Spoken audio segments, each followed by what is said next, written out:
All right, all right. Reviews from Kendrick Lamar's Toronto show are still rolling in. Still rolling in. Now, this one's actually a pretty big one.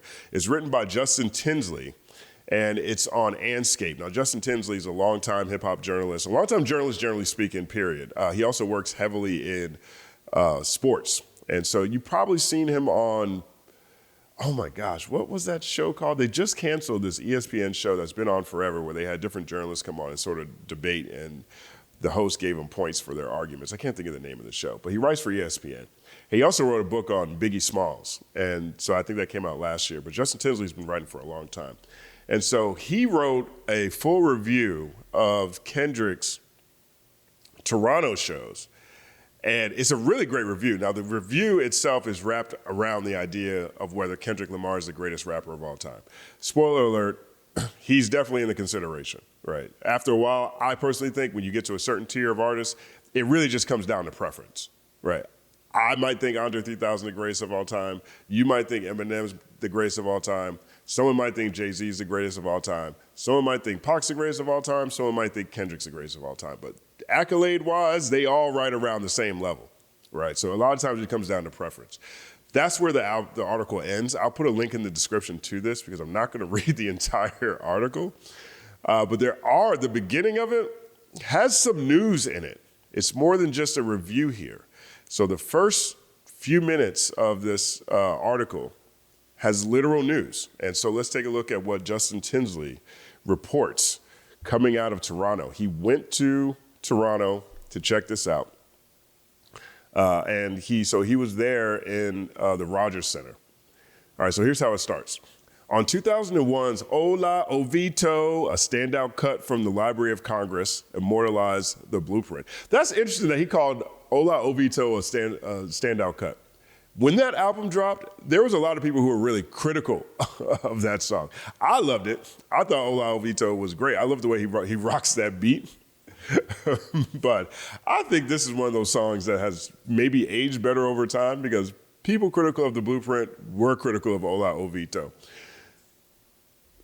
Nevertheless, on 2001's Ola Ovito, a standout cut from the Library of Congress immortalized the blueprint, Jay-Z declared that if he wasn't better than his late close friend, the Notorious Big, he was the closest one.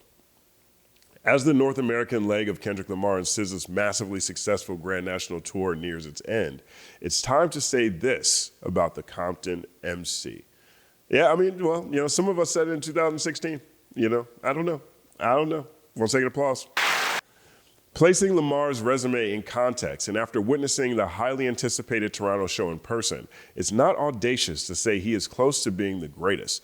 Yet, before I don't understand why people are still willing to pull that punch. Like, what do you mean close to being the greatest? Everyone else who's considered the greatest has achieved arguably less than what Kendrick has. I mean, that's just straight up and down. I'm not sure how many people got more Grammys. I'm not sure none of them got Pulitzers. I'm not sure how many of them have a tighter catalog. I'm not sure if them have won a battle in the more magnanimous fashion. I'm not sure how many of them have a song that sold 20 million records. Like, just straight up. Already he's kind of pulling the punch, and I think that pulling the punch in 2025 is, maybe it's a literary device or something like that. He did write the Biggie book, so perhaps his allegiances lie elsewhere. But close to being the greatest, what's left for Kendrick to do? 1 second applause.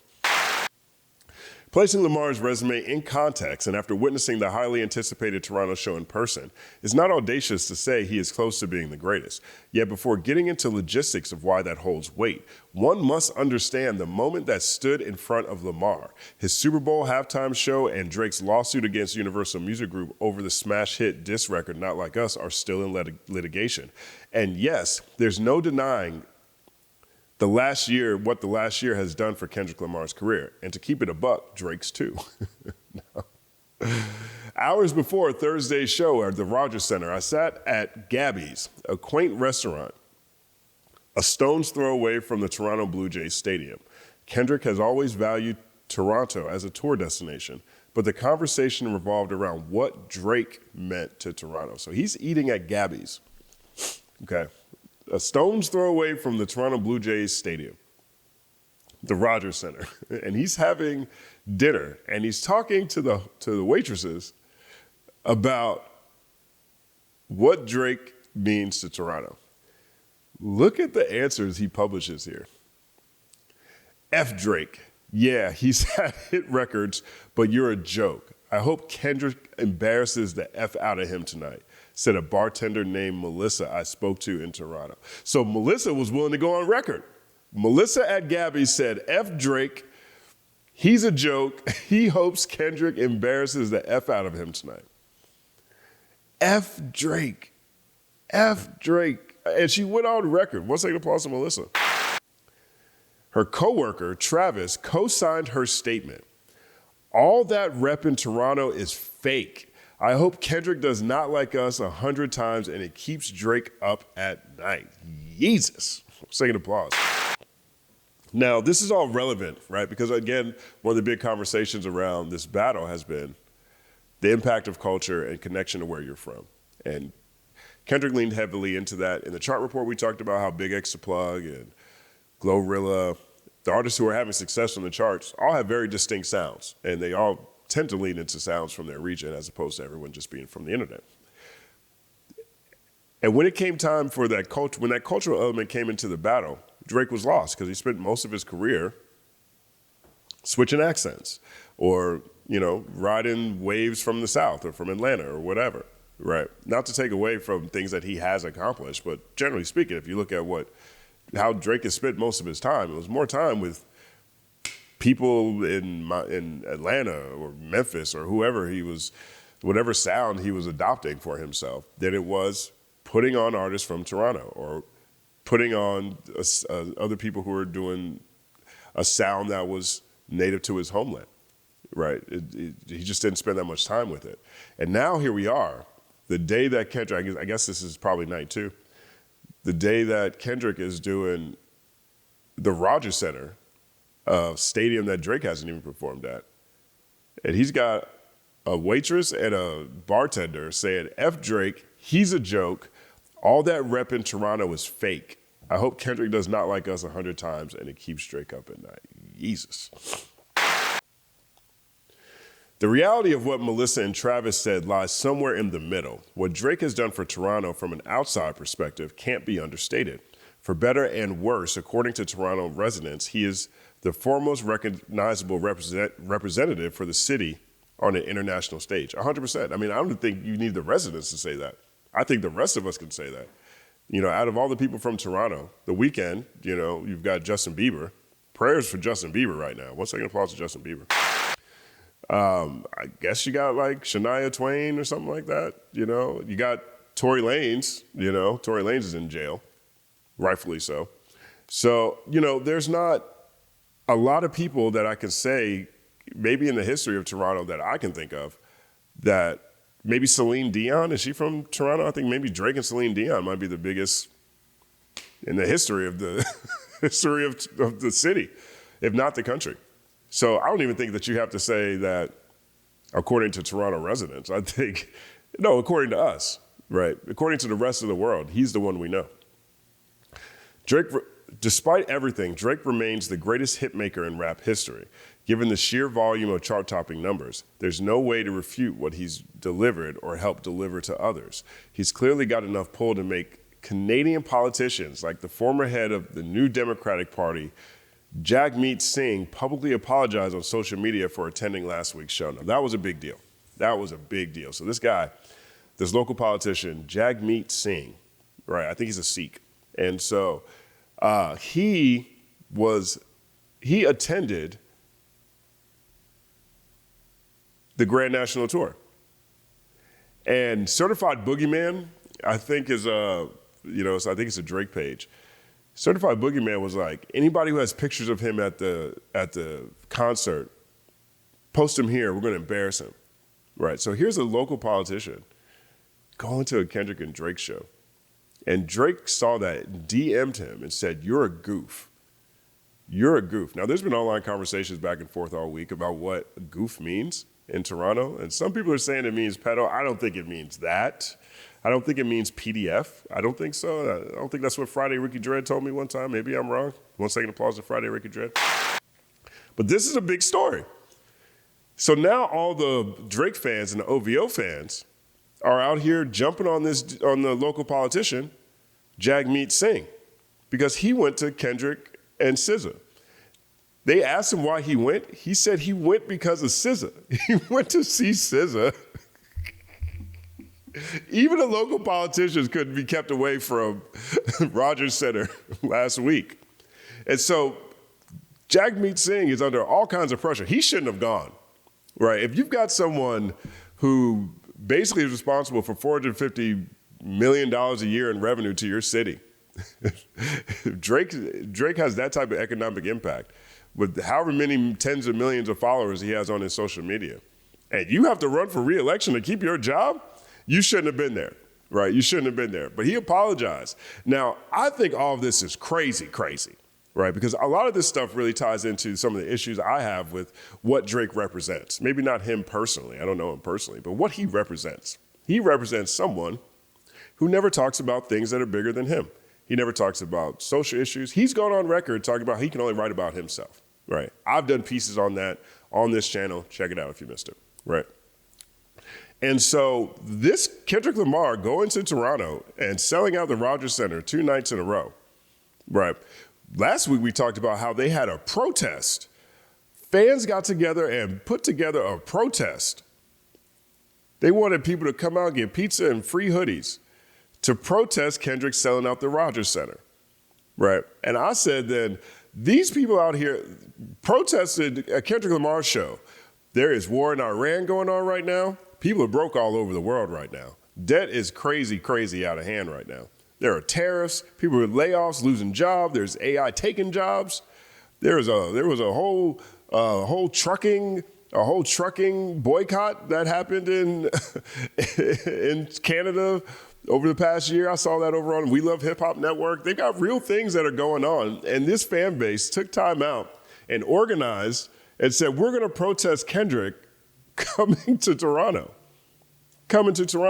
And then now this week, we've got, again, new Democratic Party Jagmeet Singh publicly apologizing on social media for attending the show, said he went to go see SZA, and Drake calls him a goof and the fan base jumps on him. I liked it better when my rappers were pissed off at politicians over policy. I liked it when rappers would call out Dolores Tucker or whoever because of legislation. This base is calling out their new Democratic Party Jagmeet Singh for attending a concert. Like their whole thing all the priorities are out of whack. And that's another sign of the shift that we're in, right? We've got the Carter 6 that didn't land. We've got all this stuff that's happening to Drake. We've got Young Thug saying he wants to become a streamer right now. I mean, this guy just got out of jail. He has no juice right now. No juice on Young Thug. I think and every time he talks about Gunna being a snitch or whatever, a rat or whatever, the audience ain't feeling it. I feel like whatever era we've been in over the past 15 years, it is over. Over the past 10 years, it's a wrap now. And we're seeing it in different ways.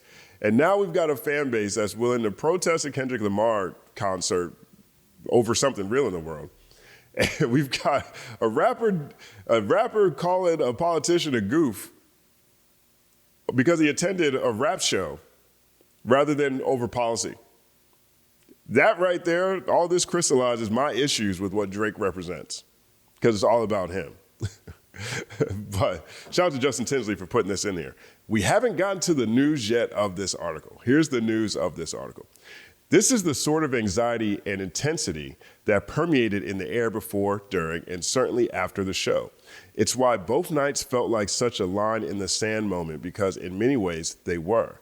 The city may appreciate Drake's decades-long dominance, but blind loyalty doesn't exist either. On stage, Lamar and SZA's chemistry was irrefutable. In back and forth sets, both artists commanded the lore and adoration of fans who came to see them. SZA garnered her decibel-breaking moments, further cementing herself as the foremost R&B artist of the decade. Her role and importance on the tour was clear. She is the yin to Kendrick's yang, and the reason why the new Democratic Party representative went to the concert, apparently. But their creative affinity is why the tour has overachieved in the manner it has thus far. When Kendrick handed the baton off to SZA and vice versa, a beacon of pride resonated in knowing the show wouldn't have a drop-off. An added sense of intensity and flavor arrived in ways that never allowed monotony to creep in. As SZA went through a stream of her hits, many of which drew massive reactions from the sold-out crowd, there were perhaps none bigger than her appearance on Rich Baby Daddy, the irony of which being Drake's song was lost on no one. But everyone there understood that night was about Kendrick and how he would perform on the Greatest Enemy's home turf. Now, this is the news. This is the news right here. This is what Justin Tinsley, author, noted hip-hop journalist, he used to write for Hip Hop DX for a long time. He also writes at ESPN. This is what he says. According to sources, attempts by Drake's camp to have both tour shows canceled or postponed allegedly took place in hopes of booking OVO Fest. Drake tried to stop the whole joint. The whole joint. I mean, this dude is out here suing people. He is suing a record label for putting the song out, and he tried to backdoor these tour stops and traded in for OVO Fest at the Rogers Center. Paranoid and spiraling to a T. Listen to this. I'll read it again. It keeps going. According to sources, attempts by Drake's camp to have both tour shows canceled or postponed allegedly took place in hopes of booking OVO Fest. However, by then, paperwork with the Rogers Center had already been filed, and no other venue in the city could hold the same capacity. No other venue in the city. Ultimately, the best that could happen was a stream with Kai Cenat, which also fell through. We covered that last week. Though universally known in Toronto sports circles for his close affiliation with the Raptors, Drake's relationship with the Blue Jays is cordial at best. Part of his 2011 Headlines video was filmed at Rogers Center, and the artwork for his 2015 Meek Mill disc Back-to-Back featured Blue Jays legend Joe Carter's 1993 walk-off World Series home run. Outside of that, his presence at Blue Jays games isn't well documented. So when the request came in, the team and stadium didn't feel much of a need to try and honor it because it wasn't as if the bond was ever that strong to begin with. Jesus. 1 second applause. So we have Drake trying to backdoor the tour, right? Drake is over here saying, now throw that out, I'll do OVO Fest. How about that? I'll do OVO Fest. I'll bring all my friends from America. All my American friends, I'm gonna bring all of them out. Everybody from Atlanta is gonna come out with me. We're gonna do that at OVO Fest. Let's do that. Can we do that? How about that? And then Toronto, the Blue Jays was like, I mean, it's already booked and everything, but like, honestly, you don't even really come around like that. You know, like it was cool. You put old Joe Carter on your cover art that one time. That was cool. You know, like Headlines was a long time ago though, Drizzy. You know that, right? You know that, right? You don't even really come around here like that. Nah, we're just gonna kick it with Kendrick and SZA. We're just gonna keep letting that rock in. Look at this. Somebody check on Drake, right? Because I have empathy for the fact that he's the only person on the planet who's experienced something like this. Like the way the L's just keep tidal waving in is something I ain't seen. His own city. He got local politicians in the crowd. He's got bartenders and a waitress, Melissa and Travis, saying F Drake, that Toronto love is fake. And then when he's like, he brings in $450 million a year to the city of Toronto. And when it's time to use that leverage to help him out, the other people, which I'd imagine the Blue Jays bring in more than $450 million, they looked at him and said, oh man, it's crazy. We're not even really tight like that. What did Kendrick say? He said, what did Kendrick say? Surprised you wanted that feature request. We got some shit to address. That's what this looks like to me. This is a crazy wrinkle, a crazy addition to this. I couldn't believe that.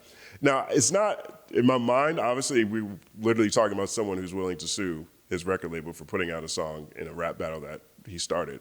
But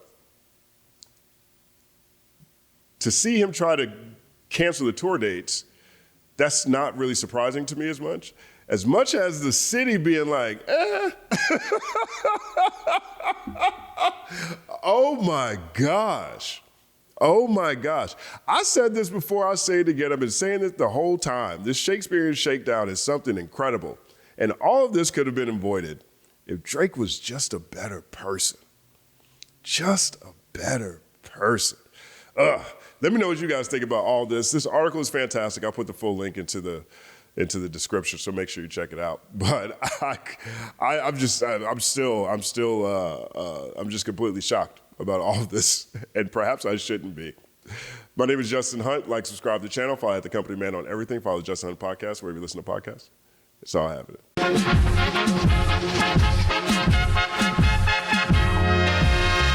Justin Hunt is here, it's all happening. Justin Hunt is here, it's all happening. The mathematical breakdown of this mighty game of rap we in. It's boom bapping. Systematical culture views that's radical, it's all happening. Shaking hands and dapping it. Life through the lens of hip hop, from trip hop to yes, dog, you don't stop, you don't stop. Justin Hunt is here, it's all happening. It's all happening, yes, it's all happening. Justin Hunt is here, it's all happening. It's all happening, yes, it's all happening.